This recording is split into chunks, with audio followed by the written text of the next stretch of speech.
to start this again? We're starting it right now, actually.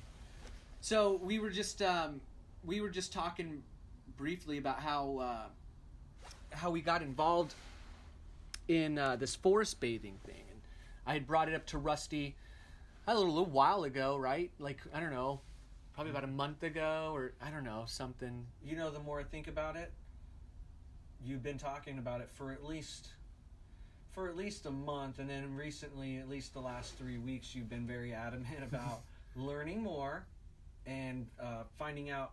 I got crazy with it. Well, I had known about forest bathing for like well over a year. Like I'm into tree stuff, and I think I found it in a magazine, or I saw something about the effects of trees in particular on human health, and was just absolutely fascinated that there was like scientific studies done. This wasn't just woo-woo, hey, I feel good, I'm in the woods, and it's like, oh no, there's an actual Well, it's on the fringes of human knowledge, which is to say that like when I learned about it and said, oh, okay, yeah, people who recover from hospital visits recover faster when they have plant life around them, plant life to look at and stuff. So there was this like very vague connection between me and forest bathing when you started mentioning it, thinking, oh, all right. Well, I'd even how set significant can it be? I would even set that term aside, forest bathing. Sure. And because for years everybody's known like the benefits of plants, right? Like fringe of it, and people don't understand why they feel better in the woods and things like that. Well, the Japanese 40 years ago decided to actually do scientific studies on the effects of being in the forest. Yeah. And it got coined Shinrin Yoku. Yeah. Which means, Shinrin means forest, and Yoku means shower. Or their Street Fighter names. I know. I thought it was a martial art when you first mentioned it to me, honestly, because that's my background knowledge is it. But Shinrin, what? Yoku. Okay. Yep. Is this a person, perchance? No, it's a Japanese word. So it's just not a word name. For the study of... Yeah, it's the translation. Yeah, it comes to forest bathing. So in their studies, they noticed that spending... I think the study started at 4 hours being in the forest. And they noticed after 4 hours, the cortisone levels went down. So the people's stress hormones went down. Blood pressure went down. And they were seeing these consistent effects. And long-lasting, too. Mm-hmm. Like a 4-hour bath, it's going to do you for you're going to have an immune, it'll build the immune system up, too. You're going to have an effect for 4 or 5 days. So, and we're going to get into the book that you're holding. Yes, because I was going to say religious terminology is used to describe these outdoor experiences. Oh, yes. I mean, totally. But it was just finally the scientific data was there. Yeah. To prove that this is happening. So, in my research in this, I wanted to put it to practice, right? And forest bathing is so vague in regards to what exactly are you supposed to do? Like push-ups and jumping jacks, or take your clothes off, whatever. But basically, it's just being around trees and exploring the 5 senses. Well, I was just going to say the restorative power of nature, its impact on our senses and intelligence. And this is coming directly from the book Dusty just mentioned by Richard Louv, The Nature Principle, subtitled Reconnecting with Life in a Virtual Age. And I'm just going to read what an amazing introduction. Book. On page 3, Restorative Power of Nature, its impact on our senses and intelligence, on our physical, psychological, and spiritual health, and on the bonds of family, friendship, and the multi-species community. And just to take one more second with that, I'm a former school teacher, and it really, in order to gain knowledge, you have to incorporate your senses. Yeah. The more of your senses you can incorporate, the better your learning experience will be. Well, if your senses are going to be increased by being in the woods, using your nose, your eyes, all these more than 5 senses. They're talking about like there's 30. Yeah, you got me intrigued. So, next question would be: you did a forest bathing class. I did more than just a forest bathing. You've done class. 2. I've done 2. First one. I started a forest bathing. Yes, you did group. So when I wanted to do this, I needed to get like a group of people to help confirm what some of the scientific data is saying. So the best way was just to have a group of people show up, a test subject, whatever. I guess it's a scientific study at this point. And then you're just creating your own hypothesis. Right. So what the idea was start this group up. The first time we had 15 people show up. Mm-hmm. Beautiful Park in Portland. How many members?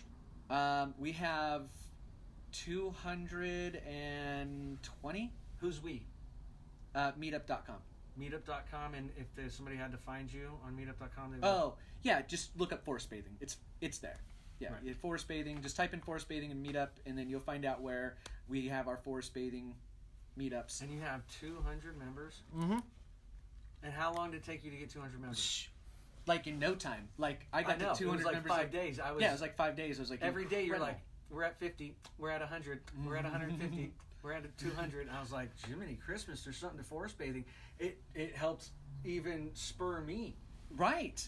Which I think was incredible because we went down to Powell's. I'm a doubter. Yeah, we went to Powell's and picked up the Nature Principle. I did. Mm-hmm. And then you started reading it while I went to the bathroom to get a cup of coffee, and you're like, I want a copy of my own. Yeah. And I was like, yep. Because it's a philosophical approach to what we do already. Philosophical, but for me, more than philosophical, it is proven science that trees help humans. And we happen to be in the business of helping trees.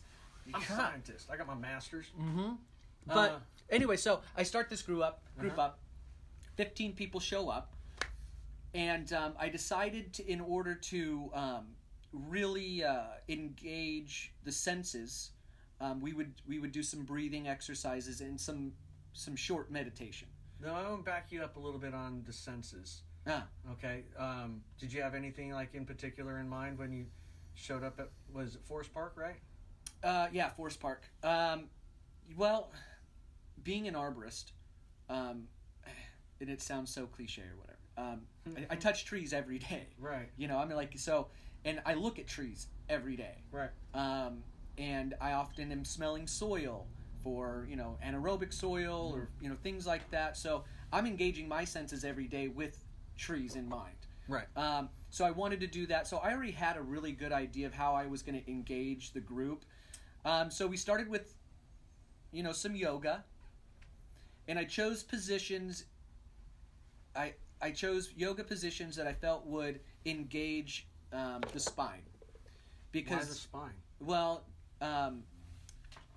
during forest bathing, they noticed an increase in spinal activity for the your vital organs, the ones you don't have to think about to get moving, the ones that just do it, run along your spine. Yep, the ones that just your heart, your liver, your kidneys, all of that. They saw an increase in current or whatever. So I wanted to pick some yoga positions that would get some mobility in the back and maybe increase that a little bit. Right. So we did a little bit of stretching. Then I had everybody close their eyes and really focus on blocking everything out. And the best way to do that is just focus on your breathing. Mm-hmm. You don't have to have any kind of just breathe in, breathe out, and all you're doing is just thinking about the breath in and the breath out, and then before you know it, you're focusing on your stomach, and then now you're not thinking about anything else. Right. Yeah.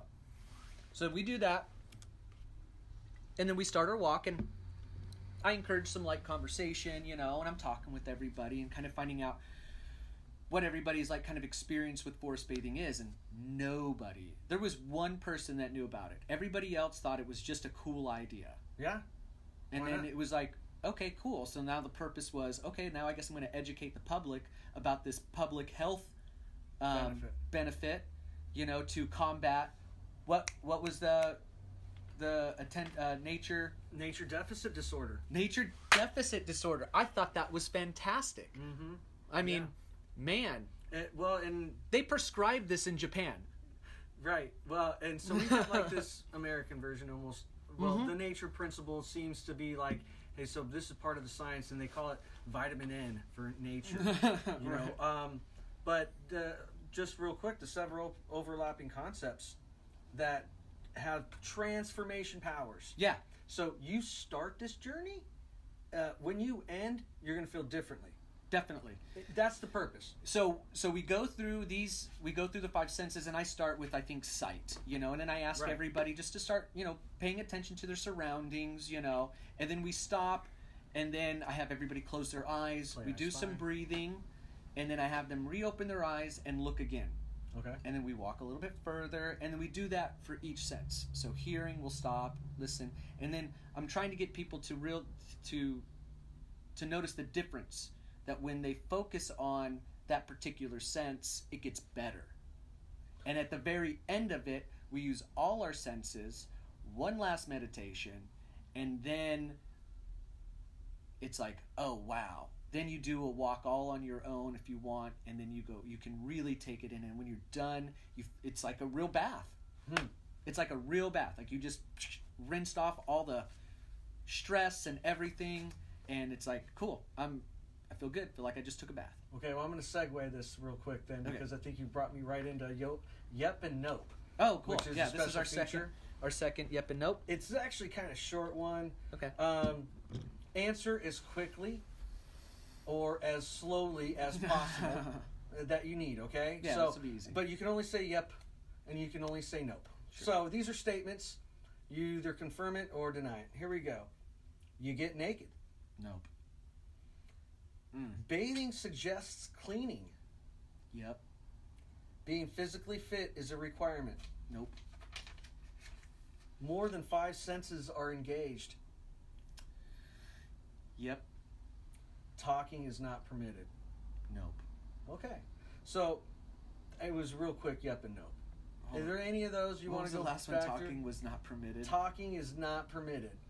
No, people can talk. Okay, great. You know, like, and so what about cell phone use? But okay. So yeah. So do you have rules you want to explain to everybody about forest bathing? Yeah. Okay. So maybe you should have some rules when you forest bathe, and these are my rules, and there's no league of you can't forest bathing ninjas that these are forest bathing suggestions. These are forest bathing suggestions to get the most out of your forest bathing experience in this arborist's opinion.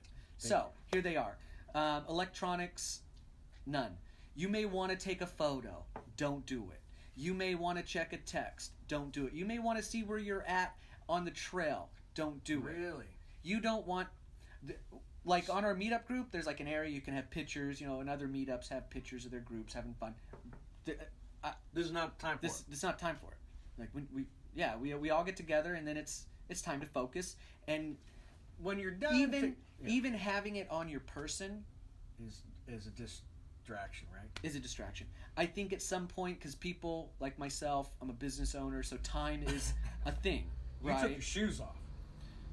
No, well, with you, me and you did a forest bathing together. We did a walk. We did a walk. It was forest bathing. We talked about it. Yeah, no, it was forest bathing. It wasn't as focused. No, you're right. It was. It was forest bathing, man. Okay. So we were in the forest and we got the benefits of it. We're not forest bathing right now. No, we're not forest bathing right now. So, I did take my shoes off, but it's a winter time right now, so maybe. Anyways, and grounding. Anyway, so we get into forest bathing. And we get into all these other subjects on... Oh, we didn't do... Do you want to wrap up yep and nope? Well, I was just going to say something about the senses. Yeah, And you mentioned the real easy ones. Well, which was sight, okay, and hearing. Yeah. And then do you want to touch on how the more complicated taste sense? Did you do that one? Or we did do taste, but what I asked people to do was to imagine... and using all your senses to try to formulate a taste of a particular... Like the atmosphere, the sweetness of the grass or something yeah, like that. Right? Stuff like that. The earth, the coolness of the river. And, yeah, there's a cool. You can imagine what that river might taste like, whatever. How cold it was. Chalkiness of the bark. Yeah, things like that. So I think you can words are really good. Very. But as far as like, I think with anything that you study or anything that you do, you start with the basics. Right. The 5 senses. Then you discover more. Then you discover more, and you don't realize what some senses are being turned on. We talked a little bit about our last forest bathing class. I think it was the sight part where it was like, you guys might not realize it, but your latent skills of hunting or foraging are being turned on right now. So your ability to hunt and forage, whether you realize it or not, your need to do that as a human is being turned on when you're in the forest. Right. So now all of a sudden, we had one lady go, my mouth is watering. Yeah, you engaged a sense. Something triggered, and all of a sudden her mouth is watering. I'm like, well, then you're probably hungry. Whoa, you're in the forest. Some latent skill of hunting or foraging is probably being triggered. Like, wow. This is what I also like about this book when it talks about the ideas, because he brought up a son in kind of the forest setting, and there were some interactions with bears and wildlife. Oh, are you talking about the book? What part is that? The nature principle. Was that the singing to the bears? Yeah. Singing for bears. Singing for bears. In chapter 1. But it says in the first sentence, as a species, we are most animated when our days and nights on Earth are touched by the natural world. And you think about where everybody takes pictures and likes to be camping, hiking. It's a huge stress reliever, and here's the thing. People don't do it enough. No. And I don't think you don't have to go camping and pitch a fire and all this other stuff. But you wonder why people say some of their best memories in life were when they were camping. Yeah. Give me a break. Your top 5 memories. At least 2 of them are in the woods. Outdoors, right? Yeah. So I think that's just something that needs to be reintroduced. People already know it's in the background of their mind. Well, the book points out there's some like amazing quotes from Einstein and his one of the scientific partners he had. I don't remember his name, but they were both geniuses, and they quoted like going out into the woods, and it elicits. And there's a lot of scientific study, like you were saying earlier, that being out in nature creates creativity. Yeah, when you're faced with problems and solutions. I think, there's a book called Starship Troopers, and the one thing that I took away from that book, there was a point in which he's going through his training or whatever, and his drill sergeant was like, it's better to do something than nothing. Like, he goes, you're sitting around thinking about the problem and that's it. Just do something. So I think that just if you run into that creative barrier, immediately stop what you're doing, go for a walk, find some trees, engage your senses, engage into nature, touch a tree, do something. Writer's block? Yep. You want to know the cure? Yep, 2 hours in the forest. Go take a walk. There was also a point in this book that he was mentioning he got really frustrated at a point, and he has a window in his office that he's at. Oh, yes. And he picks out one particular tree across the Rio Grande, and he just stares at it for 4 minutes. And he replaces that frustration, that feeling of frustration, with something else. Yeah. And the other thing he says in this book too is the sum of all the senses is your 6th sense. And one of the more fascinating concepts that we pulled out of here, I think the one that you told me was just hearing a sound will let you know whether or not you can get into that empty space. Yeah. And the other one that was crazy. It was crazy because you could knock on something if your eyes are closed. And you knocked on something and it's hollow. You would knock on it and hear it. There's a picture in your mind. Right. And you could fit in it or not. And the other one is this one. That's so nutty. I really liked it. And I'll just read it. In separate research, the U.S. military has studied how some soldiers and Marines can apparently use their latent senses to detect roadside bombs and other hazards in war zones in Afghanistan and Iraq. Quote, military researchers have found that two groups of personnel are particularly good at spotting anomalies. Those with hunting backgrounds who trapeze through woods as youths looking to bag a deer or a turkey, and those who grew up in tough urban neighborhoods where it was often important to know what gang controls which block, reported Tom. That's engaging your senses. You have to walk out and be aware of your surroundings. I think that's what happens when you forest bathe too. Is You there have to be all of a more sudden your senses have to be heightened. And having a guide to train you to focus on senses is a very great way I think to it do that shortens up the learning curve of enjoying and Absolutely. getting everything out. So when you do gotta go have out a with someone that is an experienced, I wouldn't consider myself an experienced meditator or anything like that, but I do know, I do it. Trees. And I do know a lot about trees, and yeah, I mean, we saw some I would say, as beautiful experts are things. concerned, you have to have somebody that knows a You know lot what's about great? trees. So you don't have to have an expert. Yeah, well, so you're telling me, but I'm going to play devil's advocate really quick and go. So, yeah, I'm not an expert. I take somebody out there and I'm like working on the feel sense. I'm like, hey, feel some leaves. And somebody's grabbing some like poison oak and like, rub it on your face and stuff. Yeah. I think Okay. So, yeah, having I a couldn't guide. possibly go in there and somebody be like, oh, that tree is so beautiful. And I Like, see don't touch it, don't touch it. And I'm like, wait. Or, Yeah, that's true. that would be my first, oh, there's a berry, taste it, There's a mushroom, eat it, Right. Yeah, no, that's true. I think, and you can become more aware. And it really has expanded my learning, because now I've got this unquenchable thirst of knowledge for everything growing. Right. So I want to know mushrooms. Right.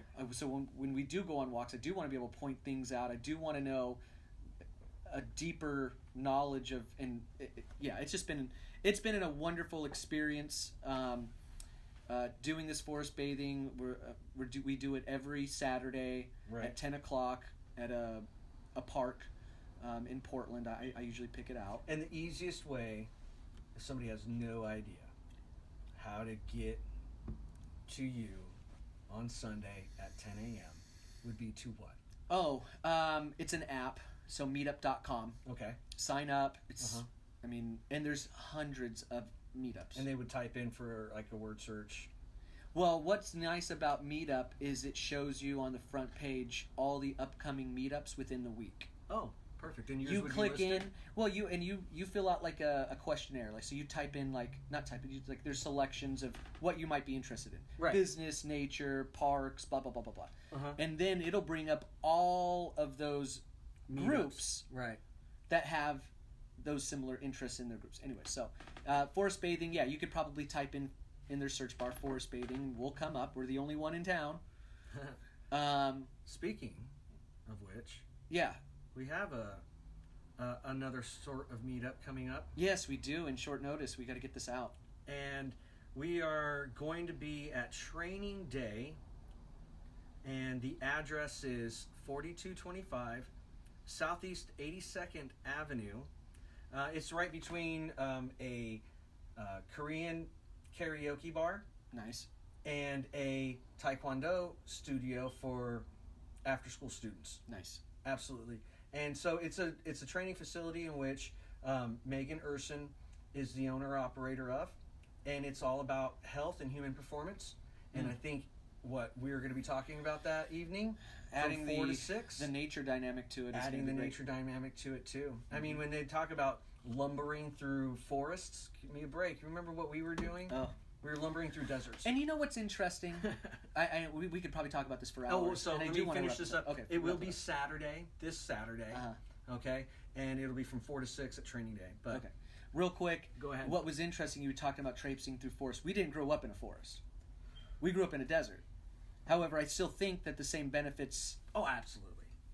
are there. And I would be Lizards? curious. I would be curious as to the effects of different environments have on humans. Well, I go to the Amazon, despite malaria and all that other stuff. But what would forest bathing be like in Peru? But here's the thing. I don't think you're going to get the same benefit forest bathing in a desert as opposed to a forest with trees.